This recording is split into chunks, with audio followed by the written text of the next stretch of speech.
జనరల్గా మన ఫోకస్ అంతా ఈరోజు ఏం అచీవ్ చేయాలి, మన ఫ్యూచర్లో మనకి ఫ్యూచర్ ఎలా ఉంటుందనే ఒక టెన్షన్లో ఉంటాము. పాస్ట్ ఇలా అయిపోయిందని బాధగా ఉంటాం.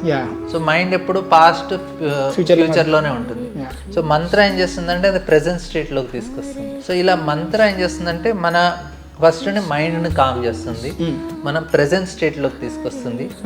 దానికన్నా ఇంకా ఇంపార్టెంట్ ఏంటంటే మనలో సర్టెన్ టెండెన్సీస్ ఉంటాయి, సంస్కారాస్ అని, ఇంప్రెషన్స్, వాటన్నిటిని ప్యూరిఫై చేస్తుంది. మనం ఏంటంటే ఎక్స్టర్నల్ ఎన్వైరన్మెంట్ని చేంజ్ చేయడానికి ట్రై చేస్తుంటాం. ఇప్పుడు నా సిచ్యువేషన్ ఎలా ఉందంటే wife, husband, mother in law, daughter in law, లేకుంటే బాస్, లేకుంటే పిల్లలు, మన సిచ్యువేషన్ని మార్చడానికి, ఇల్లు అవన్నీ మార్చడానికి ట్రై చేస్తున్నాం ఇంటర్నల్. కానీ ఇంటర్నల్ చేంజ్ అనేది కూడా వర్క్ చేయాలి. సో ఈ చాంటింగ్ ఏం చేస్తుందంటే ఇంటర్నల్ చేంజ్ తీసుకొస్తుంది మనలో. సో అలా మనకి చాలా బెనిఫిట్ ఉంటుంది హోలీ నేమ్ వల్ల. సో మనం ఏదైతే చాంటింగ్ చేస్తామో అది, అందుకే ఈ కలియుగాలో ఇది అన్నిటికన్నా, ఎందుకంటే మీరు ఎక్కడున్నా చాంటింగ్ చేసుకోవచ్చు. మీరు ఆఫీస్కి వచ్చారు, ఒక 10 minutes కూర్చొని మీరు జస్ట్ మంత్ర మెడిటేషన్ చేసుకోవచ్చు.